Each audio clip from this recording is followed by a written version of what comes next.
Talking Review, print speaking to the blind, celebrating 40 years of audio newspaper production. Welcome to this week's edition of the Glasgow Times podcast, recorded at the Bishop Briggs Media Centre by our amazing volunteers. You can get in touch with us via Facebook, Twitter or Instagram using @QNReview. That is @ CUEANDREVIEW. You can also contact us directly by emailing information@QNreview.com. That is INFORMATION @CUEANDREVIEW.com, or by calling 0141 772 3976. That's 0141 772 3976. The Glasgow Times on Thursday the 18th of January 2024. From the news section. Glasgow G43 hit with discoloured water after pipe bursts. An article written by Kirsty Freerick and read by me, Corey. Residents in the city's south side are being warned to expect discoloured water after a pipe burst. Those living in G43, which includes Croftfoot, Pollock and Priest Hill, are also preparing for no water supply and low pressure, as technicians race to repair the damage. Scottish Water confirmed the broken water main is affecting supplies in the G43 area this morning. They have urged anyone requiring support to get in touch and apologised for any inconvenience caused. Scottish Water posted on X, formerly known as Twitter, "We have located a burst water main affecting supplies in #G43, #Glasgow. Technicians are on their way to effect a repair. Apologies for any inconvenience caused." Scottish Water posted on their website, "We have now identified the cause of the interruption to water supply affecting customers in the G43 area of Glasgow. A team is now preparing to carry out the repair and start to return supplies to normal. Please be aware that you may experience no water supply or low/intermittent water pressure. You may also experience discoloured water. If you require additional support, please use this link to sign up as a priority service customer. If you have experienced flooding due to this incident and need support, please call us on 0800 0778 778. That phone number again is 0800 0778 778. or via one of the other methods on our Contact Us page. That article was from the Glasgow Times. It was from the news section. It was written by Kirsty Freerick and read by me, Corey. The Glasgow Times on Thursday the 18th of January 2024. From the news section. Have your say in East Dunbartonshire's development plan. An article written by Jacob Manuszczuk and read by me, Corey. Time is running out for East Dunbartonshire residents to shape their area's local development plan, LDP3. A survey, open until the end of January, has now been live online, and drop-in events have been taking place since November. The project focuses on a range of key aspects, including biodiversity, climate change, infrastructure, and sustainable transport. An online public information session scheduled from 5 to 6 p.m. on January 18th will be held, with residents invited to sign up by email development.plan@eastdunbarton.gov.uk. Additionally, Kirkintilloch Town Hall will host an in-person workshop on January 23rd from 1:30 p.m. until 3:30 p.m.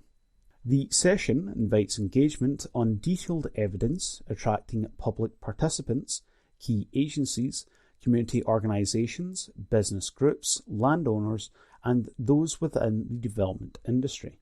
The purpose behind these interactions is to gather public insight that will contribute to an evidence report. This document is an essential step on the road to producing the final LDP3, a long-term plan that governs land use in East Bartonshire. However, at this stage, the report focuses on broad concepts that will shape the plan, not the merits of specific sites. Councillor Gordon Lowe, leader of East Bartonshire Council, said, "Thanks to all who are taking the time to fill in the survey, attend drop-in sessions and contact us directly. Please take part if you can. Your feedback will help to shape the local development plan, a vital document that will help determine how land is used for years to come." Postal feedback can be addressed to the Land Planning Policy Office at Southbank House in Kirkintilloch.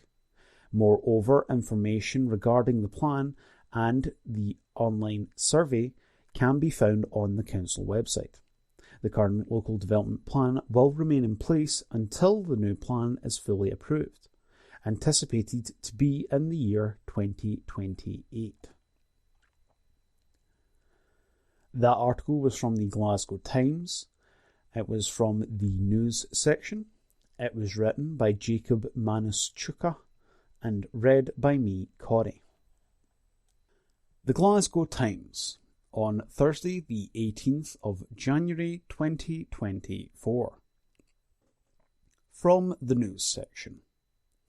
ScotRail warning, significant disruption to Glasgow services. An article written by Rebecca Newlands and read by me, Corey.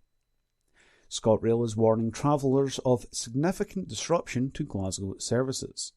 National Rail is undertaking safety-critical engineering works from January 29th until February 1st. We previously reported that the work will involve engineers installing netting and rock anchors to prevent rockfalls. As a result, customers will face disruption to their journey, and ScotRail is urging people to only travel if their journey is essential. Which Glasgow train services are affected? The Glasgow to Edinburgh via Falkirk High service will terminate at Linlithgow, meaning that there will be no service between Edinburgh Waverley and Linlithgow. Some replacement buses will be available between Linlithgow and Edinburgh Park. Edinburgh to Helensburgh and Milngavie services will terminate at Bathgate, meaning that there will be no service between Edinburgh Waverley and Bathgate. Are there replacement bus services to and from Glasgow? Some replacement buses will be available between Bathgate and Edinburgh Park. Some local buses are also available which will accept rail tickets. City Link 900 service between Glasgow and Edinburgh, City Link 902 service between Glasgow, Livingston and Edinburgh Airport. Customers looking to travel directly between Edinburgh and Glasgow can travel via Shotts or Carstairs, which depart and terminate at Glasgow Central. There will be limited additional capacity and journey times are around 30 to 50 minutes longer compared to services via Falkirk High.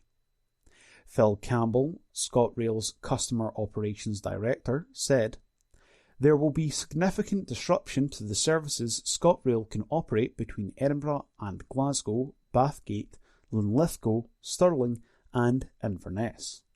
ScotRail's advice to customers travelling between Edinburgh and Glasgow via Falkirk High or via Bathgate and between Edinburgh and Dunblane is that you should only travel if your journey is essential. Customers travelling between Inverness and Edinburgh should also be aware that journey times will be longer, as those services are diverted via Fife and will not call at Stirling. We understand the disruption that this will cause to customers' journeys, but it is essential that Network Rail carries out these works. We thank customers for their patience. That article was from the Glasgow Times. It was from the news section. It was written by Rebecca Newlands, and it was read by me, Corey. The Glasgow Times on Thursday the 18th of January 2024. From the news section. Woman appears in court charged with murdering man in Glasgow. An article written by Lauren Brownlee and read by me, Corey. A woman has appeared in court charged with murdering a man in Glasgow. Laura McHugh made no plea at Glasgow Sheriff Court yesterday. The 31-year-old was remanded in custody and committed for further examination. She will appear again within the next week. It comes after we reported that Joseph McGreedy, 30, died following an incident at Braid Square in North Glasgow on September 29, 2023. He was rushed to the Queen Elizabeth University Hospital but passed away on Monday, October 2nd. We previously reported that a man aged 27 and a woman aged 48 were also charged with murdering Mr. Greedy and appeared in court on October 10th last year. That article was from the Glasgow Times. It was from the news section.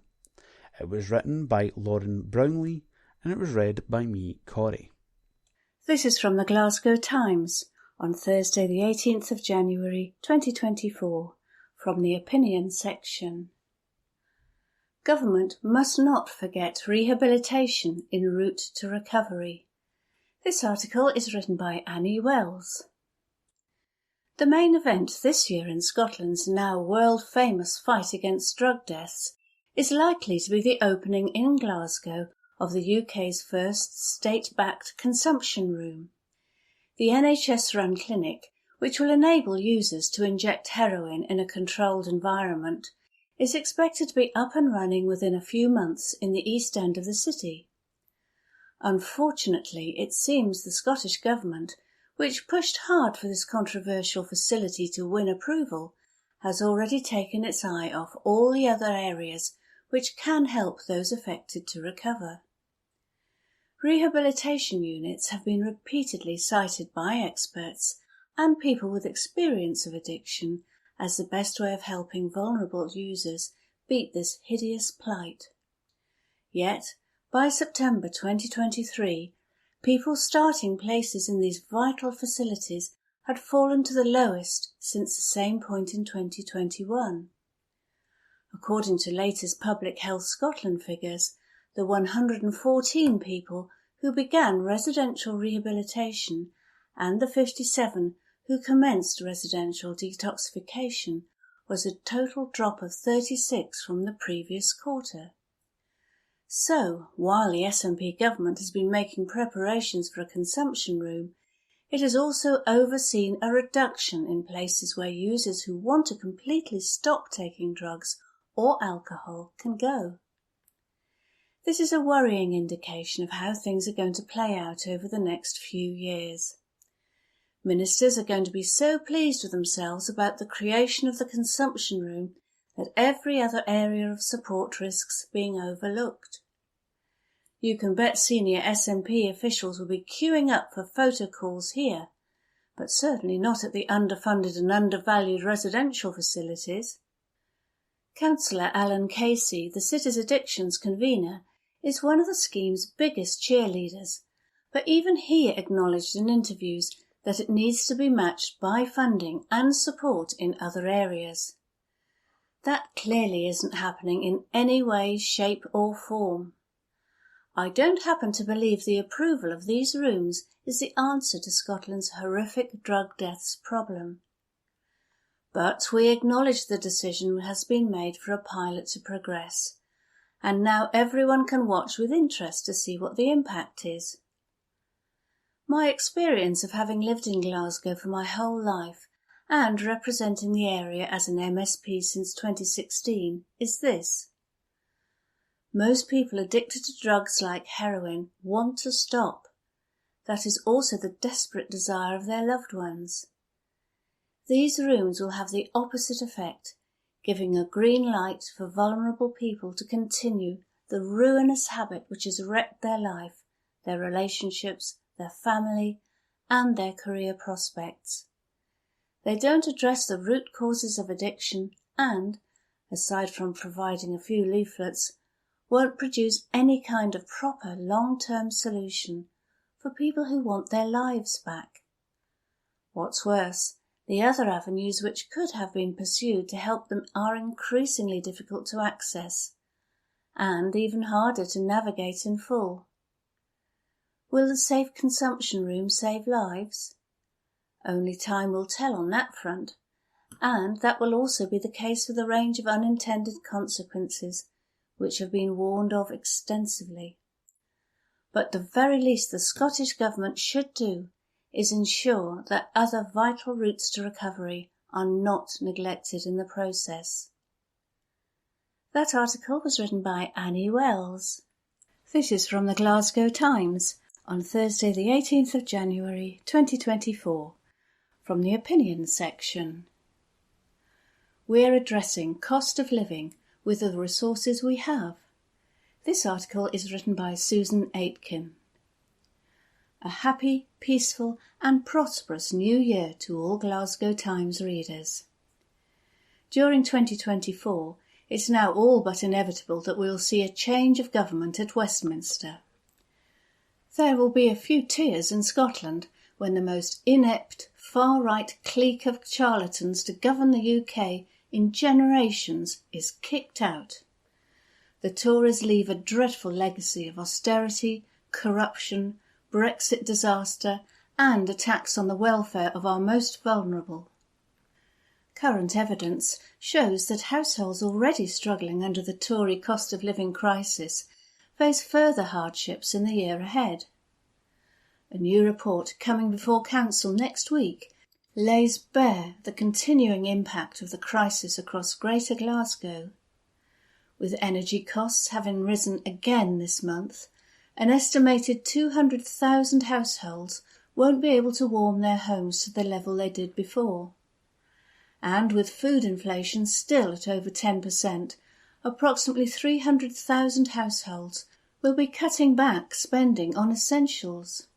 Meanwhile, tens of thousands of households are relying on credit to get by, deepening the debt already overwhelming too many Glaswegians. But for all that, Labour isn't offering anything much in way of solutions. Sir Keir Starmer has pledged to maintain Tory spending cuts and plough on with the iniquitous policies like the rape clause. In order to win over Tory voters, he's fallen in behind the hard Brexit and right-wing rhetoric on immigration, while promising to stay true to the agendas which make the UK one of, if not the, most socially and economically unequal state in Europe. Scotland will demand a lot more than change of party and personality. Indeed, the haste with which Scotland's newest MP has fallen in behind Sir Keir's agendas and exposed his campaign bluster as meaningless shows only the SNP can demand change and deliver alternatives for Scotland. Alternatives like the Scottish Child Payment, which has responded to the cost of living crisis directly with practical support for almost 100,000 youngsters. Yet all the signs are that under a Labour UK government, Scotland will be forced to keep providing lifeline support to its most needy with the limited resources we have. Here at the City Council, we're continuing to address austerity and the cost of living crisis where we can, with the resources we have. Our most vulnerable remain our priority. This week, a new report details the successes of the pioneering Glasgow Helps service. Launched in partnership with the voluntary sector during the pandemic, Glasgow Helps has evolved to provide direct support to over 20,000 Glaswegians, many of whom have been overwhelmed or in crisis and in need of specialised assistance. The service is also crucial to our mission to reduce child poverty in Glasgow, connecting families to the right support on a wide range of issues, from financial inclusion services to accessing winter fuel support to concerns around health, housing and care. By working closely with organisations key to the daily lives of many citizens, Glasgow Helps goes far beyond just referring people on. The team builds trust and relationships and works intensively with people, listening and helping with their unique circumstances, issues and needs. Council colleagues and our third sector partners are committed to a service that's shown itself to be genuinely transformational to the lives of thousands at a time when assistance is needed most. Glasgow Helps is open to anyone who lives in the city and can be accessed on our online form https://glasgow.gov.uk/29519 or the telephone line 0141 276 1185. That article was written by Susan Aitken. From the Glasgow Times, Friday the 19th of January, from the Lifestyle section. Charity Director reveals what drives him on. Homeless Project Scotland chief insists he will continue to be a thorn in the side of authority. Article by Stuart Patterson. Colin McKinnon runs Homeless Project Scotland with passion and drive, fueled by a sense of injustice. His motivation, he said, comes from years of neglect and being failed as a child. His relationship with Glasgow City Council and other charities in the field is that of an outsider, a disruptor who feels people are being let down by the status quo. The charity he runs has at times been controversial, and he has been subjected to suspicion, rumour and allegations of wrongdoing, all of which, he states, are unfounded. The charity also attracts a huge amount of donations and goodwill from the public and businesses. Mr McKinnon shared his story of his early life with the Glasgow Times, revealing why he decided to set up Homeless Project Scotland and why he will continue to be a thorn in the side of authority who, he said, would rather he shut up and go away. The story he relates is one of abandonment, abuse and institutional failure. His entire childhood was spent in care, from 6 months to 16 years, in children's homes and foster placements. He said, "It was the most horrific, harrowing part of my entire life going through the system in Glasgow. Neglect and abuse was horrific." His experience was, he said, the subject of a significant case review. Mr McKinnon said, "I'm driven by volunteering for this charity and volunteering my time to do what I do because I was let down by the system in Glasgow, and I've ended up with my own health issues because of the horrific abuse and trauma that I was put through by the care of the council."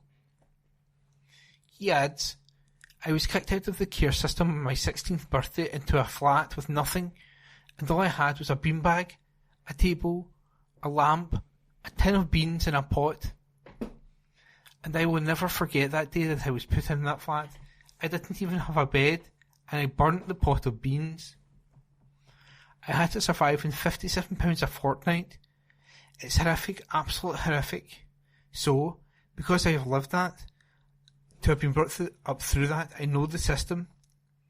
So that's what drives me to care and trying to help support as many people that are getting crushed and ground up in this system."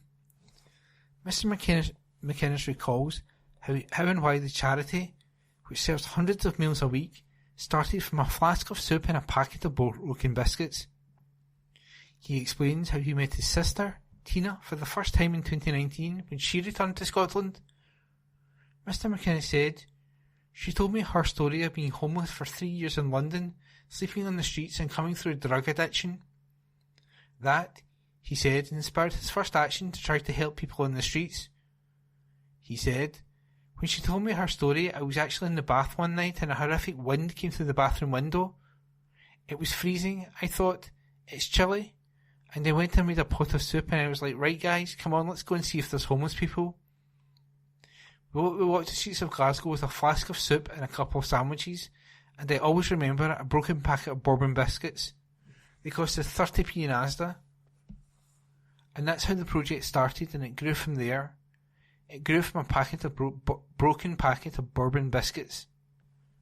The project, noted for its soup kitchen under the bridge at Argyll Street, has moved into a new welfare centre in Glassford Street, open nightly from 6:30pm to 10pm. It is, he said, The same operation, the same food, same choices, etc., etc. Obviously it's indoor, it's warm, it's dignified. People come in and they sit and it's like a cafe setting. They can have a cup of tea and blather with a volunteer or amongst themselves. He said children are coming with their parents to use the computer games. One man said he came last week because he couldn't use his gas or electricity at home. He said the prepayment meter racked up daily standing charges, and because that racks up, he's now got a massive debt deficit on his meter and can't afford to heat his house. Technically he's rough sleeping in his house because it's frozen. He said that it was cheaper for him to be able to travel here by bus from 6 till 10 and get food and heat. The charity director, who is a single dad and a full-time carer for his daughter who has special needs, hopes the indoor service will remain, adding, "We would hope not to take the soup kitchen back to the street, and it would only go back to the street if we either lost this building and we couldn't source another building." Some people have said the project is sitting on lots of money in the bank. Colin defends the holding of reserves. He said, "The public and businesses continue to donate to us, and we're not in the business of wasting money. We're in the business of spending money as we need to spend it, and get so much support coming in, it's unbelievable." When it was about to spend thousands of pounds on mattresses and bedding for the centre, he said the mosque stepped in and donated them. Similarly, with new vans needed to be LED compliant, he said the Cargo Trust donated the cash. A refrigeration firm, Foster's, stepped in to donate a walk-in freezer worth £20,000, and a laundry offered its services for free. We can't spend it because people are donating it. The money is there, and the money is getting used. We are transparent, we tell the public what we're spending the money on. On the allegations, he states, "There's no skeletons in the closet of Homeless Project Scotland. There's no misuse of money. There's no investigations for fraud. There's no police investigations. There are no Oscar investigations. It's all absolute gaslighting. It's so frustrating, and it hurts me. It really hurts me as a founder of this charity." And that article was by Stuart Patterson. From the Glasgow Times, Friday the 19th of January, from the news section. First Minister quizzed over closure of service. Article by Marissa McWhirter. Hamza Yousaf has asked for the closure of a vital women's service in Glasgow to be probed after claims his government was washing their hands of the tragic outcome. We previously reported that the Turning Point 218 service will close in February due to critical cuts by Glasgow City Council, who presented the service with an unworkable budget of £650,000, down from £1.5 million. At First Minister's questions yesterday, Labour MSP Polly McNeill quizzed Yousaf over the looming closure. She said, "The funding was previously ring-fenced by the Scottish Government, which signed off a reduction in that funding in a letter on May the 31st last year. That decision has, in effect, resulted in the closure of the service. Is the First Minister content that there is now no bed facility for women offenders with drug use as their main problem? A facility that had kept hundreds of women out of jail?" She added, "The Lilia Centre in Maryhill, which is brilliant, was cited by the Cabinet Secretary in her response to the news, but it is not an alternative to custody disposal. Ministers surely cannot wash their hands of this tragic outcome." In response, the First Minister said the work of 218 was excellent, but the decision was made by the Council in relation to the services that it is able to fund. He added, "I am more than happy to ask the Justice Secretary to engage with Glasgow City Council on that issue. I know the excellent work that Turning Point 218 service has done over the years. By giving that intensive support to female offenders, we can stop the cycle of reoffending, and I value the project very highly. Of course, we have maintained our budget in relation to the national mission dealing with drug deaths in particular, but nobody should be in any doubt that this government believes in community justice disposals. That is why I will ask the appropriate Cabinet Secretary to pick up the issue with Glasgow City Council." And that article was by Marissa McWhirter. From the Glasgow Times, Friday the 19th of January, news. Wigan fans banned after brawl with Gers supporters, by our court reporter. 2 Wigan fans embroiled in a street brawl with Rangers supporters have been banned from football for 5 years. Sean Wood, 38, and David Hockey, 32, scrapped with the Gers fans after a friendly between the two teams in July 29th, 2018. The city centre fight involved notorious hooligan Sandy Chugg, who was locked up for 12 months in 2019 for his part.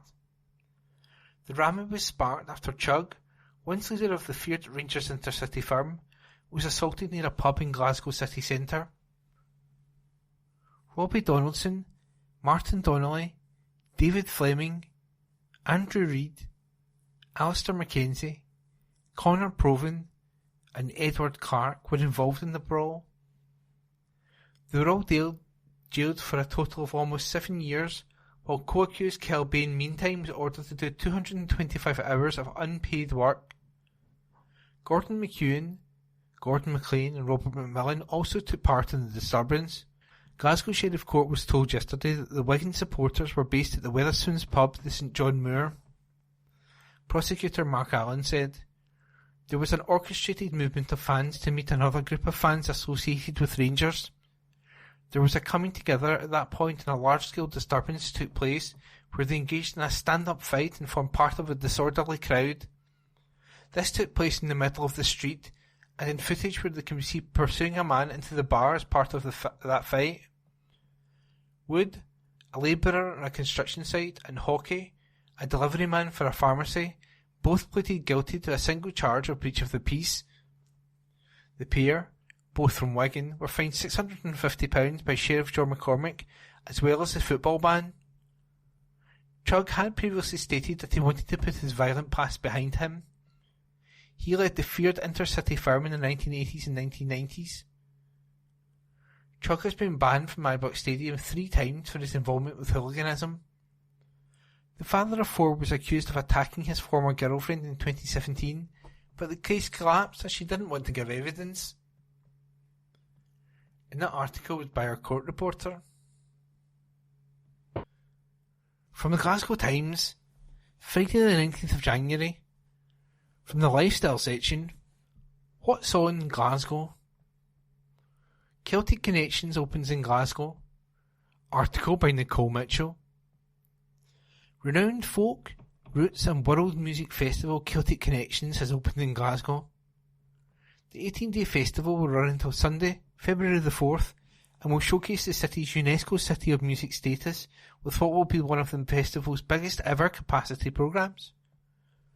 Delivered by Glasgow Life, Celtic Connections attracts hundreds of thousands of attendees each year and will over the next 2 weeks, 1,200 artists will give world-class performances at more than 300 events. The festival started last night with the sold-out European premiere of Attention at the Glasgow Royal Concert Hall. The remarkable new symphonic work from American Grammy winner Chris Thile will also welcome the BBC Scottish Symphony Orchestra to the stage, with guests including festival favourites Rachel Sermani, Dreamer Circus and Sarah Joros.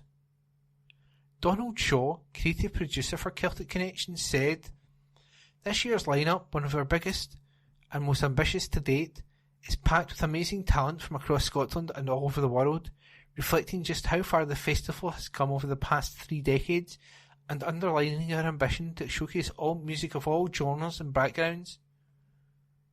Bailey Annette Christie, Glasgow Life chair, said, "Audiences from near and far are spoiled for choice by this year's wonderfully expansive Celtic Connections programme, which features a wide range of musical genres and an incredible lineup of homegrown and international artists.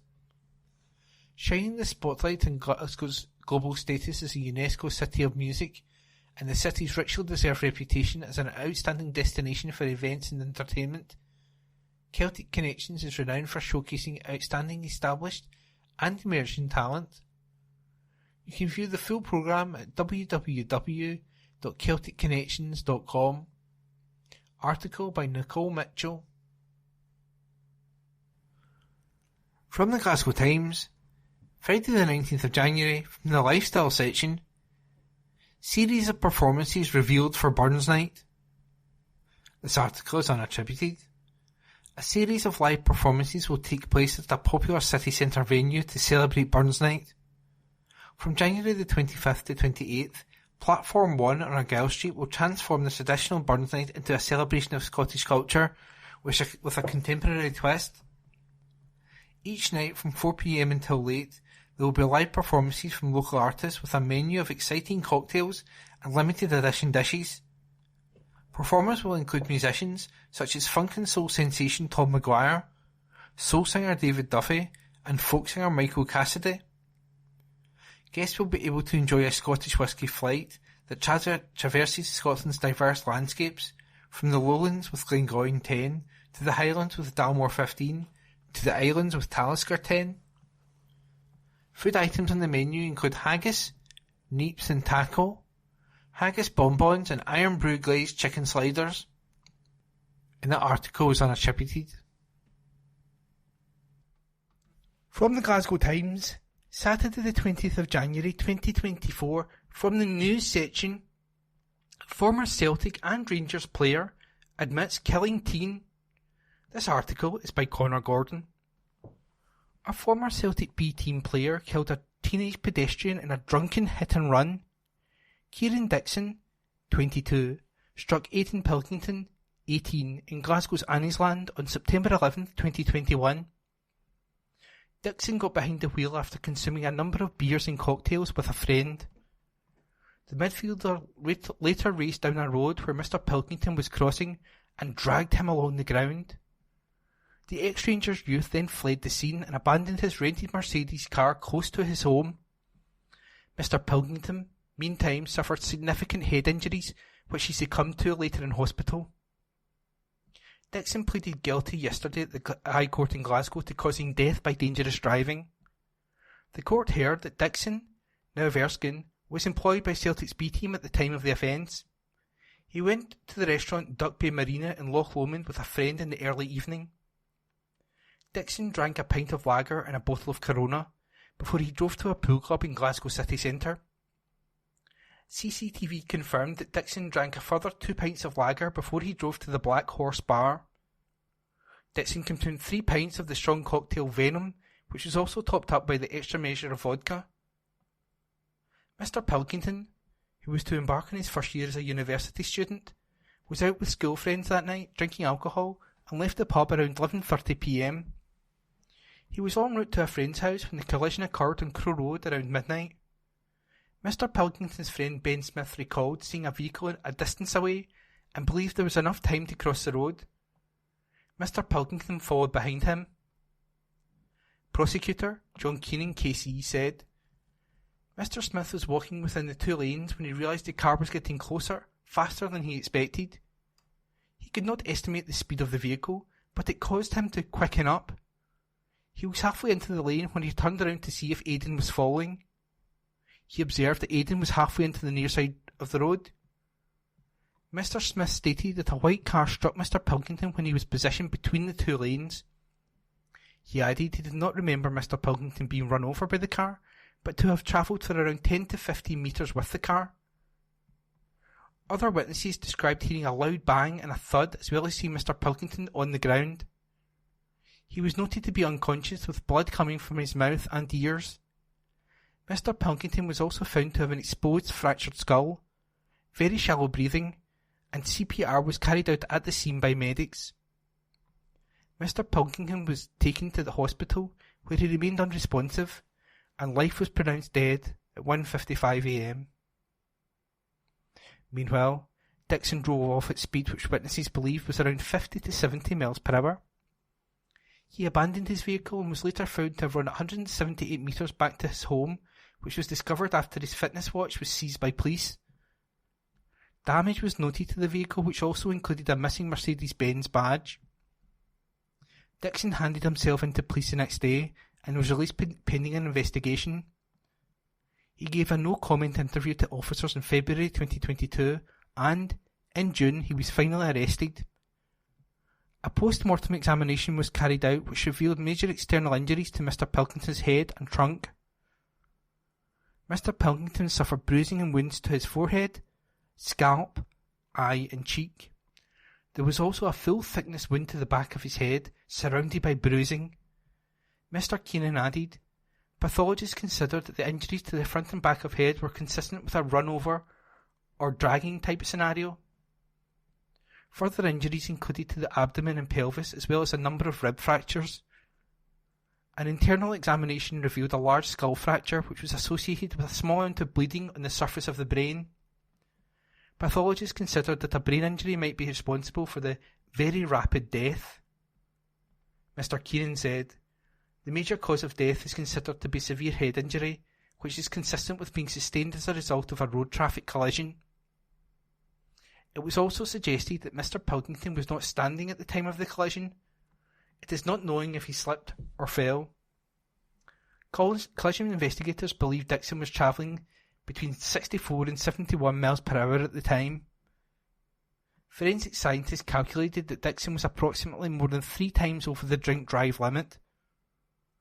Thomas Ross, KC, defending, said, nothing said by Kieran Dixon can offer comfort to Aidan's family and friends. He recognised that he is fully deserving of a sentence of imprisonment. Dixon's previous convictions include careless driving from December 2020, when he was hit with 3 penalty points. He was also convicted of a domestic offence in April 2023, when he was ordered to do 180 hours of unpaid work.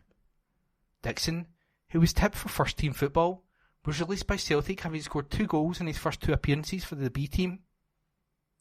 Sentence was deferred pending background reports until next month by Judge Lord Colbeck, who remanded Dixon in custody meantime. And that article was written by Connor Gordon and read to you today by me, Ian. From the Glasgow Times, Saturday the 20th of January, from the news section, Glasgow play parks to be upgraded in £6 million plan, report by Esder Tarnai. More than 100 play parks in Glasgow are set to be refurbished as part of an ambitious £6 million plan. Glasgow City Council vowed to invest the money citywide in the next 5 years. In total, 133 play areas are planned to be renovated, including in Ruckhill Park and Hoggenfield Park. As the Glasgow Times reported in August, the latest is currently closed due to its state of disrepair. A spokesperson confirmed that the work will start in the next financial year. Some parks have already benefited from the boost, which aims to support a healthier lifestyle for adults and children. Councillor Rory Kelly, Glasgow's convener for Neighbourhood Services and Assets, said, a detailed report on this large-scale programme of work was presented to the committee last year. A brand new toddlers play area has just been installed in Garrowhill Park and Glasgow Green Play Village, Cavendish Street play area, Beardmore Park play area and Kelvingrove Park play area have all just reopened to the public after being upgraded.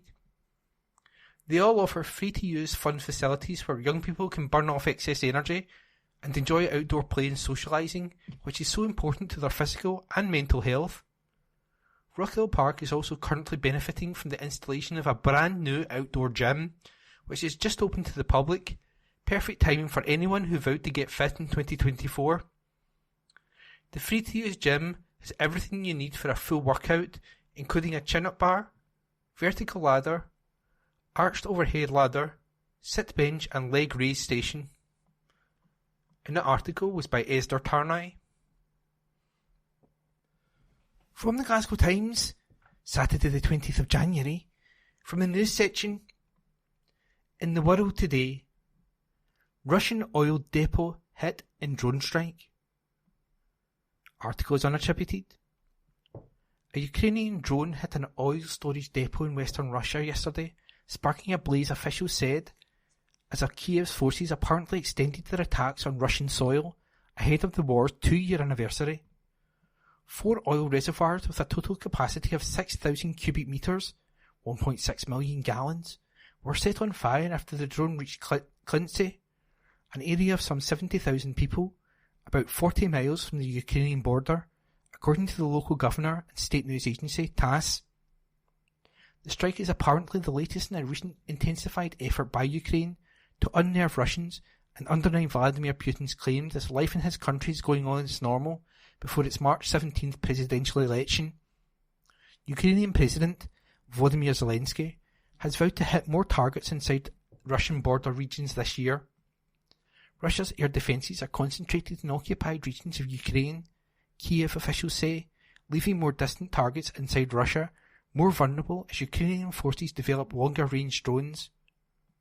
The Russian city of Belgorod, also near the Ukrainian border, cancelled its traditional Orthodox Epiphany festivities yesterday because of the threat of Ukrainian drone strikes. Ukrainian media, quoting an official in the country's intelligence service, said that Ukrainian drones yesterday attacked a gunpowder mill in Tambov, about 370 miles south of Moscow. But Tambov governor Maxim Yegorov said the plant was working normally, according to Russia's RBC news outlet. Meanwhile, Russian shelling in Ukraine's northeastern Kharkiv region killed a 57-year-old woman, and a landmine there killed a man, the Ukrainian President's office reported yesterday. And that article was unattributed. NATO drills to be biggest in decades. NATO will launch its biggest military exercise in decades next week, with around 90,000 personnel set to take part in months of drills aimed at showing the alliance can defend all of its territory up to its border with Russia, top officers said. NATO, as an organisation, is not directly involved in the conflict, except to supply Kiev with non-lethal support, although many member countries send weapons and ammunition individually, or in groups, and provide military training.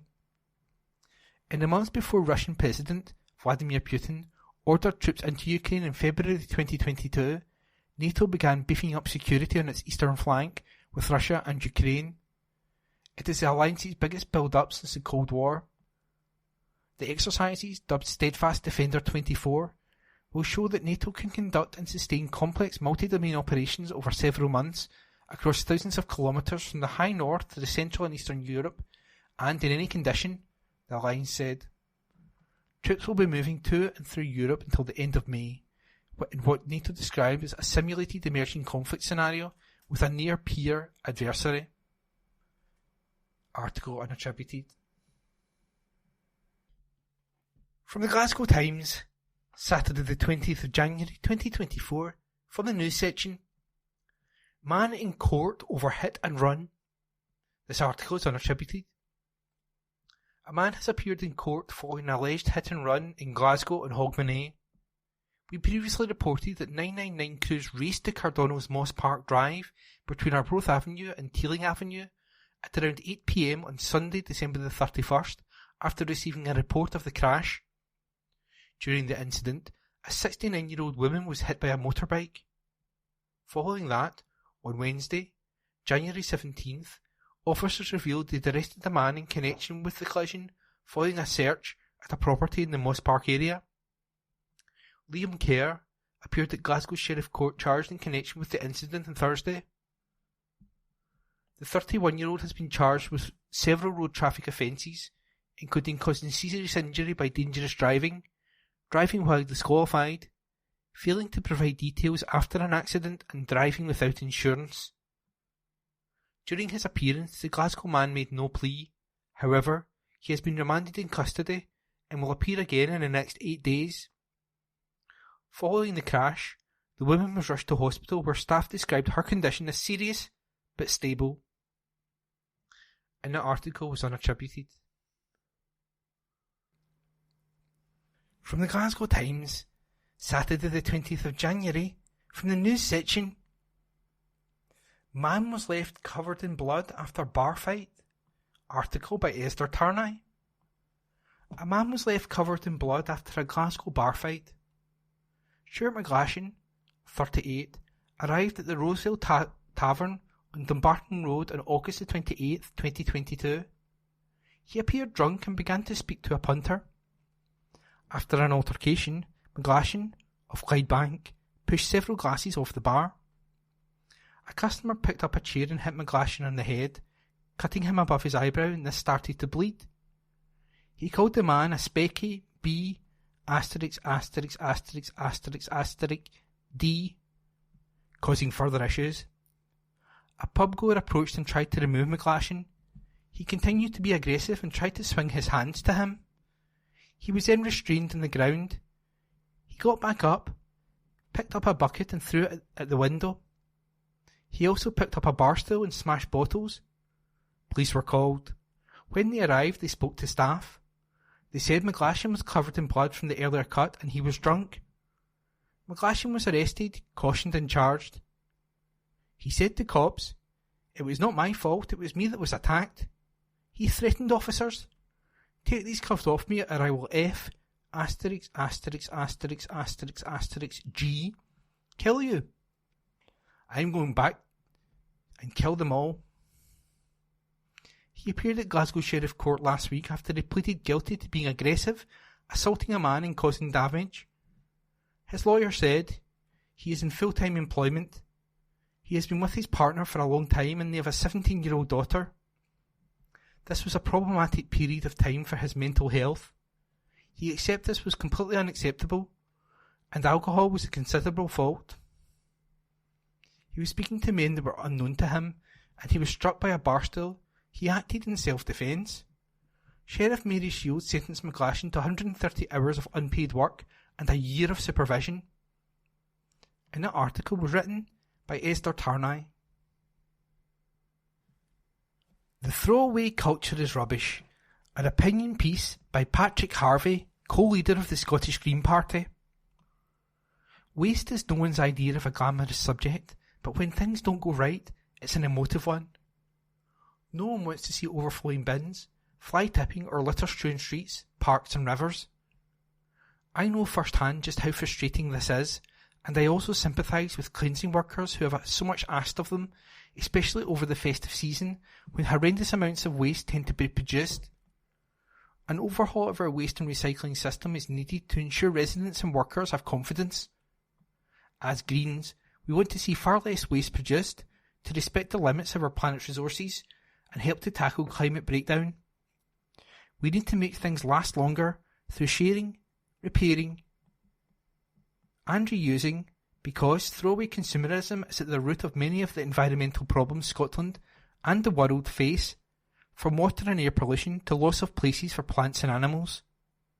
But we also need a waste system in our communities that meets people's needs.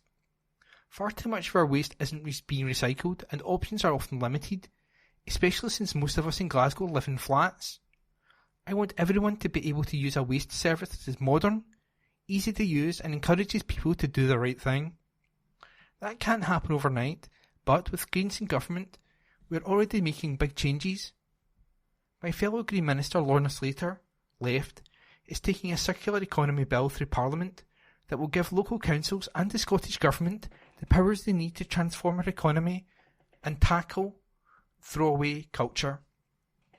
This new law will help ban most of the worst single-use plastics, tackle fly tipping, support green businesses and empower community organisations.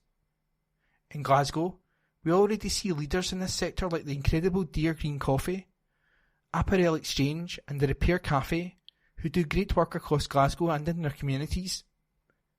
Crucially, last month Lorna announced over £21 million of investment for Glasgow from the Scottish Government's Recycling Improvement Fund. This funding was secured as a result of the agreement that has brought the Greens into government, and it's the biggest investment in recycling for our city in a generation. But what does this mean in practice? Glasgow will see better curbside recycling for over 120,000 people, and the construction of a new plant called a Material Recovery Facility. That means residents will be able to recycle more products, including different plastics, pots, tubs and metals, and it will allow Glasgow to properly separate materials to then be sold and reused, generating much needed income for local services. It will keep jobs in the city, making the sector more attractive with better facilities for the workers we all rely on.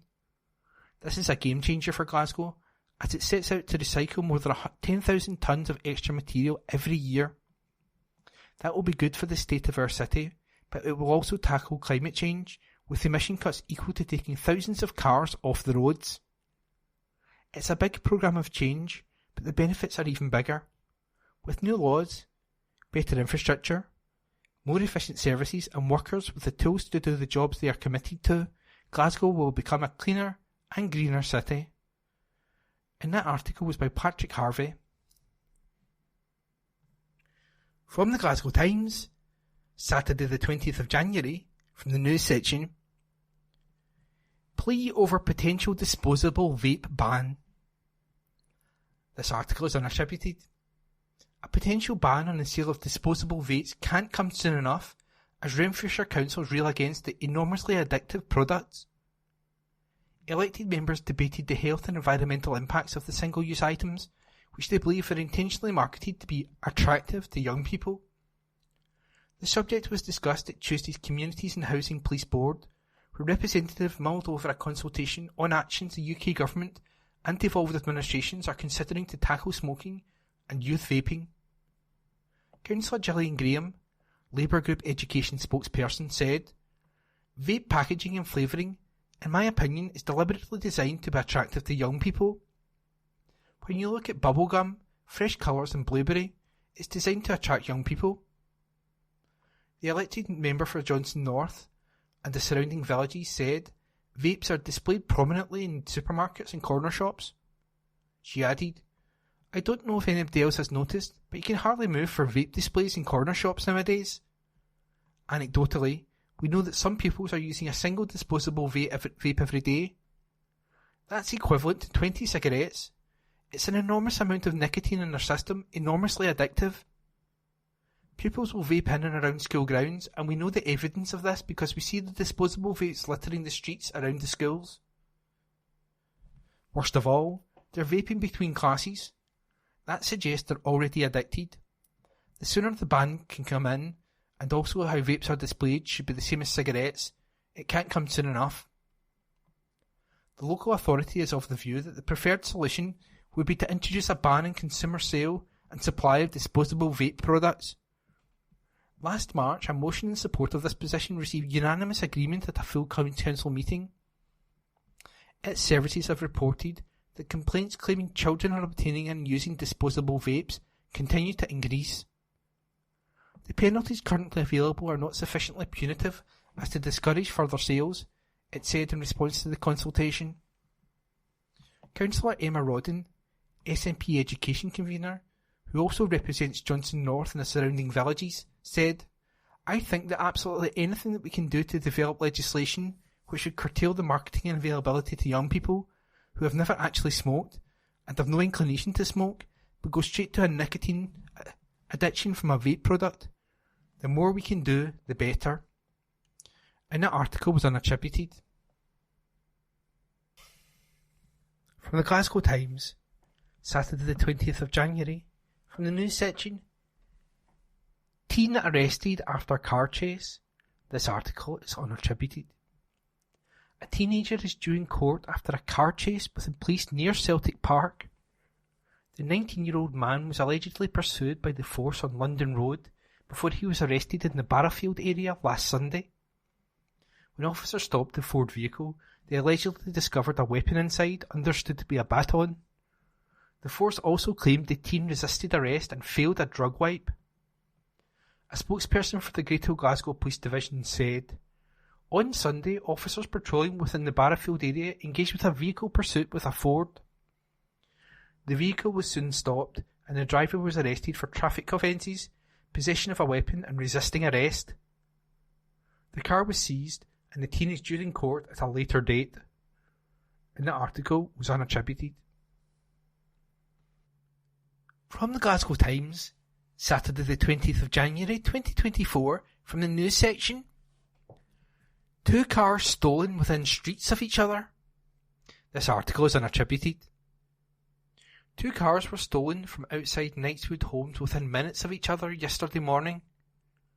The vehicles were taken from addresses on adjacent streets Alderman Road and Dyke Road during a 45-minute raid. The first, an orange Vauxhall Mocha on Alderman Road, was snatched just after 8 AM whilst the owner was getting ready to go for work. Less than an hour later, a white Volkswagen was also reported as stolen from just around the corner on Dyke Road. It's understood one of the vehicles was left unattended whilst it defrosted from the overnight cold weather. A Police Scotland spokesperson said, "Around 8:40am on Friday, January 19th, 2024, we received a report of a stolen vehicle from Alderman Road in Glasgow, and around 9:15am same date, we received a report of a stolen vehicle from Dyke Road. Inquiries are ongoing. Anyone who knows who is responsible is asked to contact Police Scotland on 101. And that article was unattributed.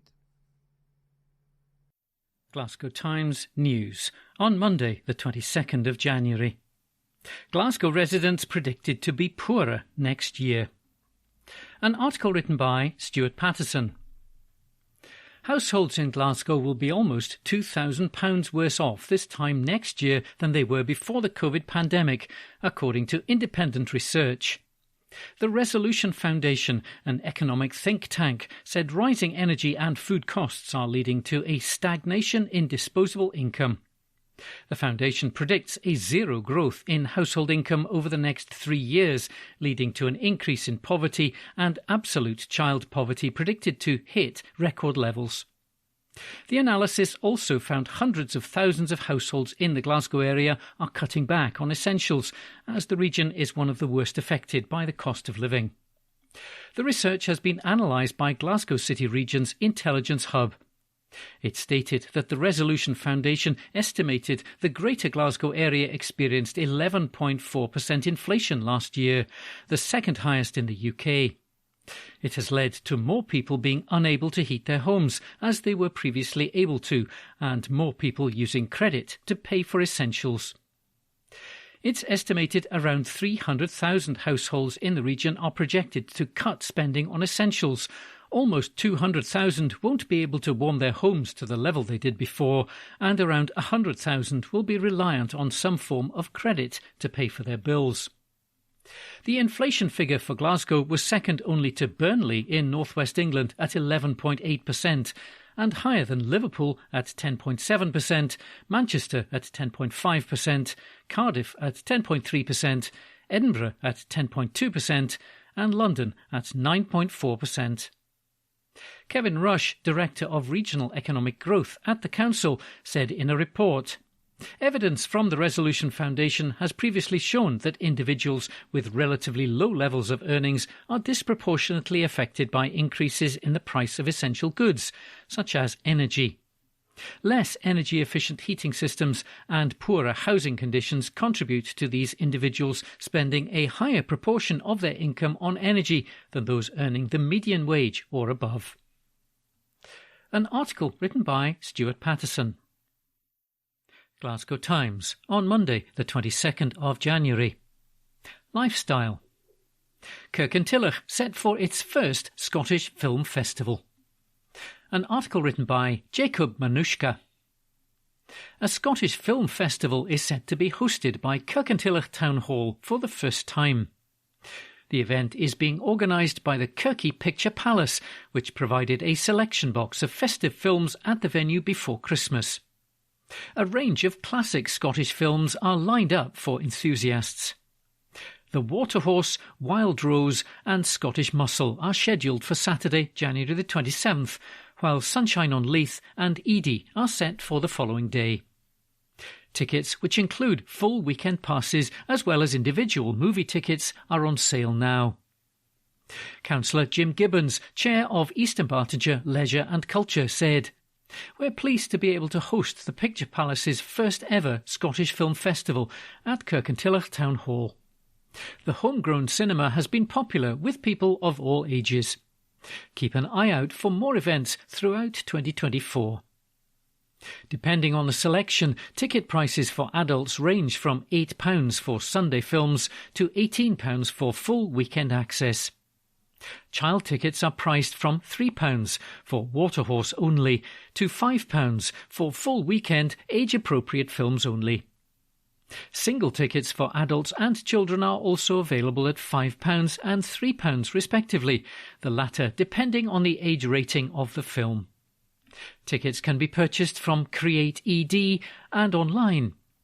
Doors will open 15 minutes ahead of screening times to accommodate crowd inflow, and snacks and refreshments will be sold. Catering to all age groups, the film schedule also includes special screenings, such as a dementia-friendly scene of I Know Where I'm Going and a baby-friendly session of Brave. Serena Marshall, cinema coordinator of the Kirky Picture Palace, said, "We were delighted to welcome nearly 200 people to our Christmas movies on the 23rd of December, as well as Santa Claus. In addition to the festive films, we also had a snow machine, and the wonderful Kirkintilloch Kelvin Brass Band played seasonal tunes for our customers. Thanks to all who supported us in 2023, not least our fantastic volunteers who make the Picture Palace possible. Tickets are selling well for our Scottish Film Festival. Don't miss out." Among the supporters and volunteers for the events is Elspeth Milne, who said, "I wished and hoped for a cinema in Kirkintilloch for many years. It's great to be part of the team that brings films to our town." An article written by Jacob Manushka. Glasgow Times News on Monday the 22nd of January. Surge in complaints about damp homes. An exclusive front page article written by Stuart Patterson. The number of complaints to environmental health about damp, mould and water penetration has increased yet again in the last year. Official figures reveal the scale of the problem, with 1,231 people contacting the council about issues with their landlord.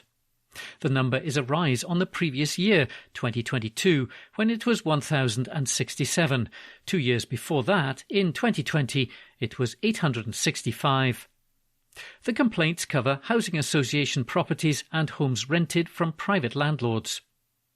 Glasgow City Council does not own any homes, but it is the Housing Authority, and the Environmental Health Department deals with complaints about substandard homes on health grounds. The information shows there were 987 complaints about water penetration last year. There were also 244 complaints in a pH damp category, including 217 specifically for damp and mould. The Glasgow Times has highlighted cases in the city where tenants have been complaining to their landlord about serious damp and mould issues. We reported on Kylie Ramsey in Pollok, who has a child with a respiratory condition, where housing workers came out and hid a chunk of mouldy plasterboard behind a panel in her bathroom.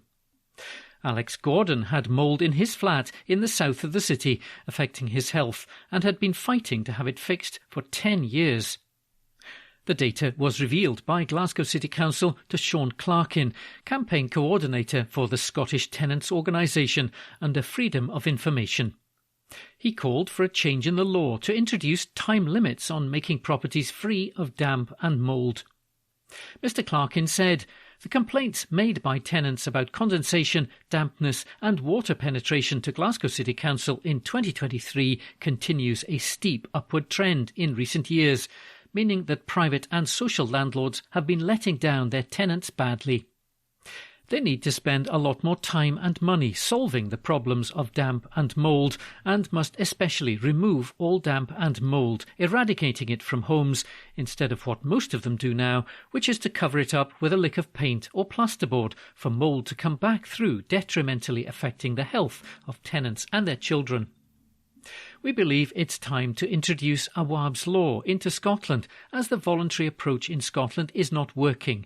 As in England, high standards of remedial work to tight time deadlines are being introduced so that tenants and their families can live in safe and secure homes. The voluntary approach in Scotland is not fit for purpose, and it's time all landlords were forced by statutory law to get rid of dampness and mould from all tenants' homes. An exclusive front-page article written by Stuart Patterson. Glasgow Times News on Monday the 22nd of January. Scottish health boards paid out £60 million in legal claims since 2018. An article written by Rosie Lewis. Health boards in Scotland have paid out more than £60 million in legal claims since 2018, figures show. Statistics released to the Scottish Conservatives under Freedom of Information legislation from 13 of the country's 14 health authorities show £60,372,215.76 had been spent as of June last year. In total, 2,466 claims were made against boards for a variety of reasons. NHS Greater Glasgow and Clyde, the country's biggest health board by population, topped the list, paying out more than £17.5 million on 698 claims during that time period.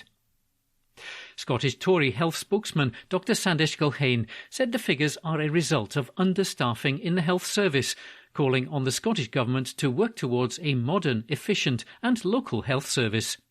He added, "My heart goes out to the patients and families who have suffered as a result of failings in Scotland's NHS." But the buck for this stops with a succession of SNP health secretaries, including Humza Yousaf and the discredited Michael Matheson. These figures are a damning indictment of their dire workforce planning, which has left our health service woefully under-resourced. Dedicated staff are dangerously overstretched, and tragically but inevitably this is leading to more mistakes, a growing number of compensation claims and resulting legal costs. Although anyone who experiences substandard care is entitled to and right to seek redress, at a time when budgets are so tight, the NHS can ill afford to be spending such vast sums on fighting legal battles instead of frontline patient care. Scotland's NHS is lurching from crisis to crisis under SNP mismanagement, and Humza Yousaf's flimsy recovery plan has failed to remobilise it. Ministers must match the Scottish Conservative plans for a modern, efficient and local health service. A Scottish Government spokesperson said, "We sympathise with any patient whose treatment has failed to reach the standards we all expect from our health system. Scotland has one of the most transparent healthcare systems in the world and is also a leader in patient safety. As with all health systems where legal cases arise, there will be a necessary level of costs, but we seek to limit that as far as possible, and our NHS learns constantly from care experiences that go well and those where standards fall short. NHS Scotland staffing is at record levels and is being further bolstered by our investment since the autumn of 2021 of some £18 million to recruit 1,250 nurses, midwives and allied health professionals from overseas by the end of this financial year." An article written by Rosie Lewis. Glasgow Times News on Monday the 22nd of January. Storm Jocelyn, now named by the Met Office after severe Storm Isha. An article written by Andrew Smart.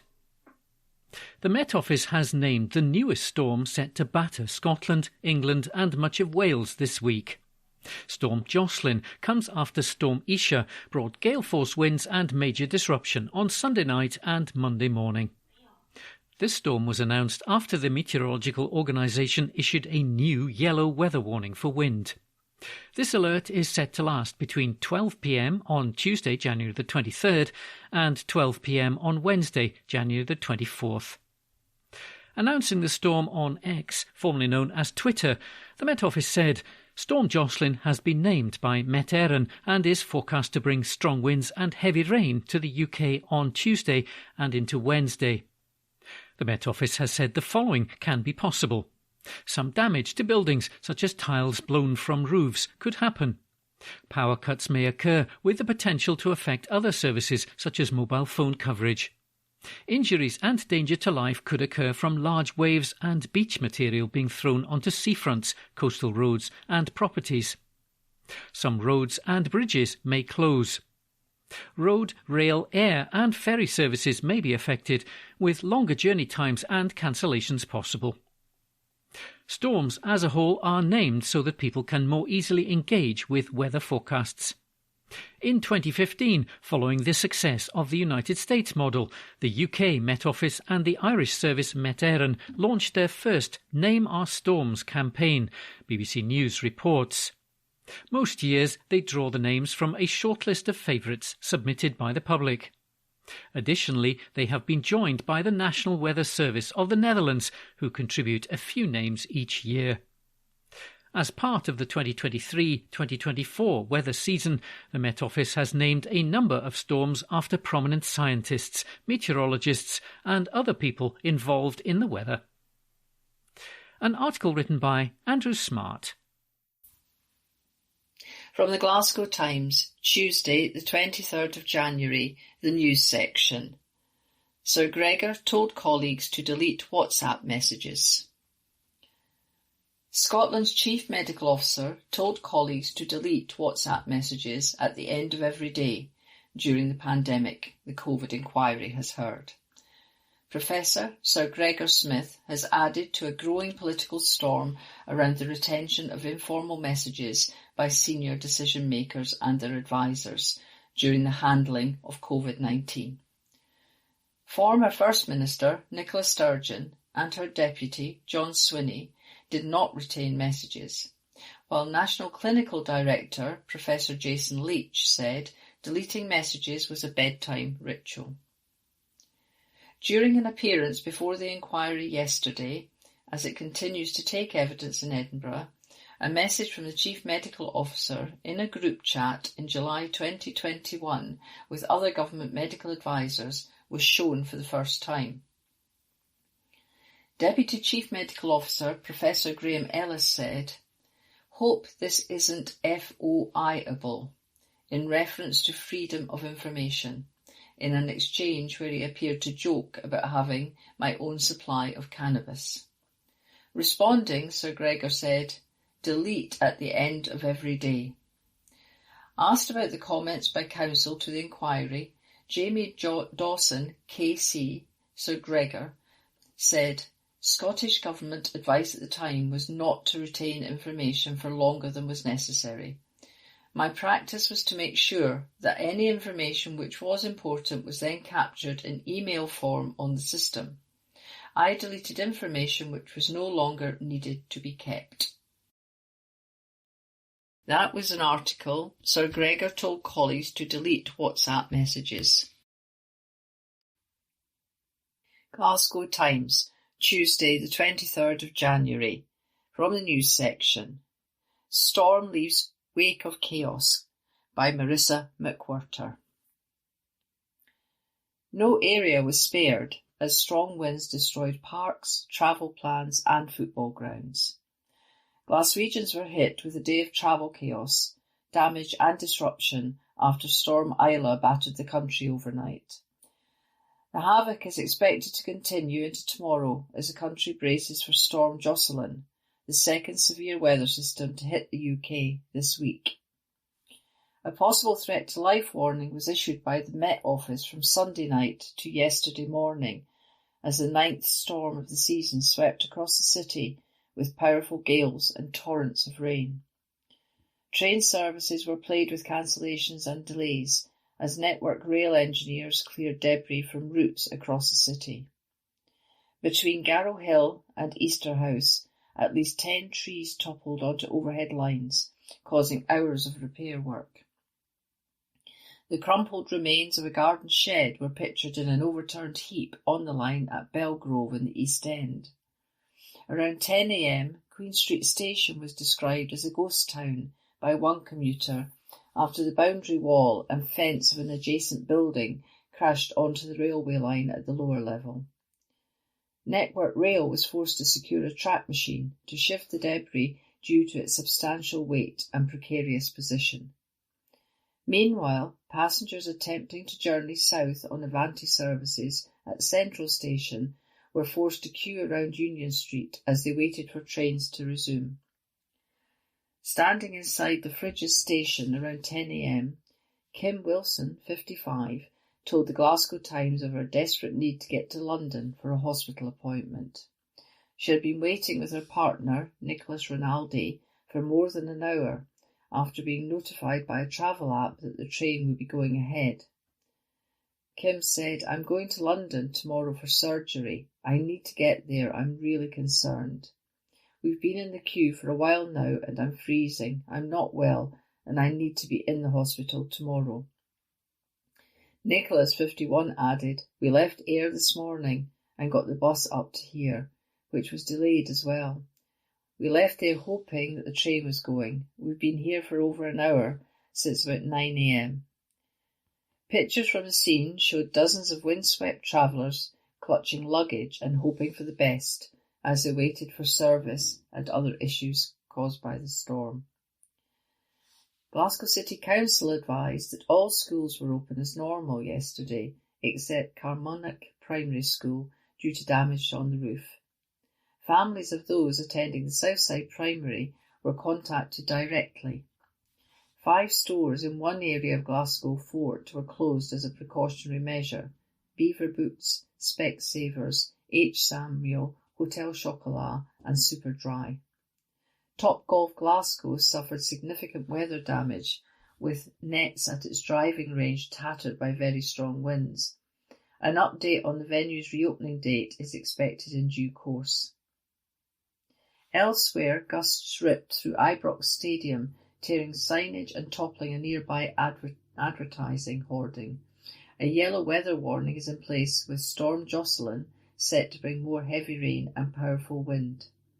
Steve Willington, Met Office Chief Meteorologist, said, although this system will be a step down relative to Storm Aisha, with the damage and clean-up still underway, we could potentially see more impacts from Storm Jocelyn. That was an article, Storm Leaves Wake of Chaos, by Marissa McWhirter. This is from the Glasgow Times on the 24th of January 2024, from the news section, and the headline reads, "Dog shot by cops after horror incident in Hamilton." This article is by Ben Waddle. A dog has been shot dead by armed cops after attacking 2 people in Hamilton yesterday. Officers say that they were called to a report of a large bulldog-type dog attacking a man in the Tintle View area of the town at around 5 p.m. on Tuesday, January 23rd. Following that, the man was then rushed to the hospital with serious injuries. Armed police also attended the horror incident due to the animal being dangerously out of control. However, the dog attempted to attack an officer and was then shot dead by armed police. Meanwhile, a second man who was also attacked by the dog on Loudonhill Avenue shortly before the Tinto View incident was also taken to hospital for minor injuries. Superintendent Stephen Espy said this was a distressing incident for those involved. I would like to reassure the local community that this was a contained incident and there is no further risk to the public. There will be a continued police presence in the area while our inquiries continue. Inquiries are also ongoing to establish the breed of the dog. Since a firearm was discharged during the incident, circumstances of it will be referred to the Police Investigations and Review Commissioner. This article was by Ben Waddle. This is from the Glasgow Times on the 24th of January 2024, from the news section, and the headline reads, "Family firm creates 200 jobs in North Glasgow." This article is by Sandhya Suresh. A North Glasgow family firm is creating jobs in the region, as it employed 200 people in the last year. Postle Park-based Allied Vehicles, which adapt vehicles for the wheelchair-accessible vehicle market, brought in another 40 members of staff this month. Jerry Facena, owner of Allied Vehicles, said, "When I first started Allied, I wanted to create jobs and opportunities for people in the local community. As we succeed and grow, it's been fantastic to see this continue at pace." The firm said it aims to continue its growth as there is high demand for wheelchair-accessible vehicles. Allied Vehicles also gives back to the community through its charitable trust, which donates nearly £250,000 annually to local schools, sports teams and food pantries. This month, it donated £20,000 to worthy causes.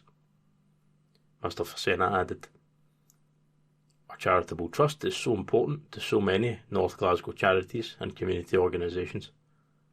Supporting organisations like the Courtyard Pantry, who are doing amazing things to help local people in food poverty, is the reason the trust was created in the first place.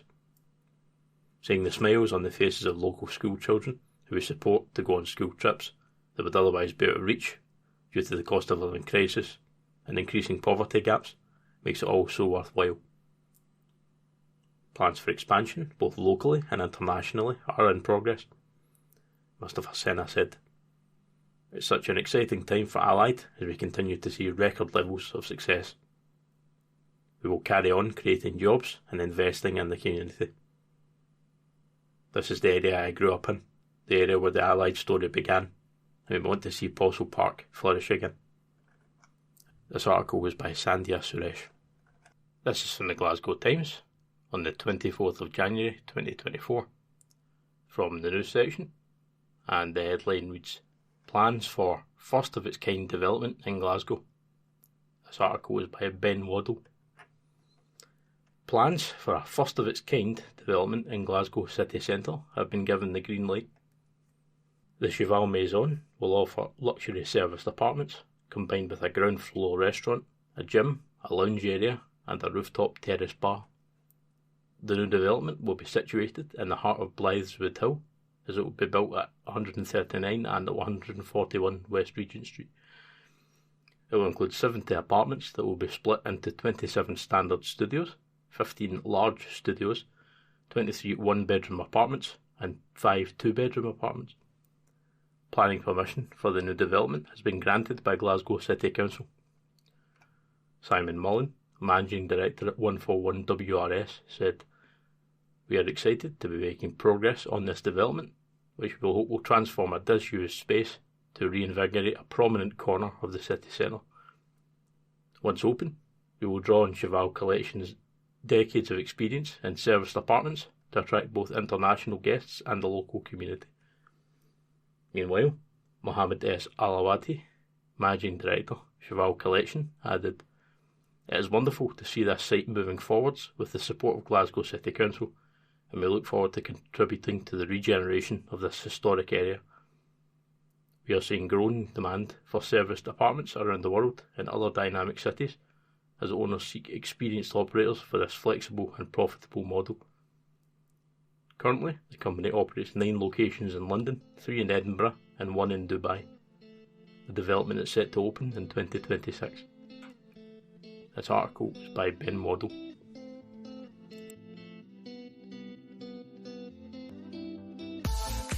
That concludes this week's edition of the Glasgow Times podcast. Please remember to subscribe to our channels at Tune Reviews and to tell your friends about our service.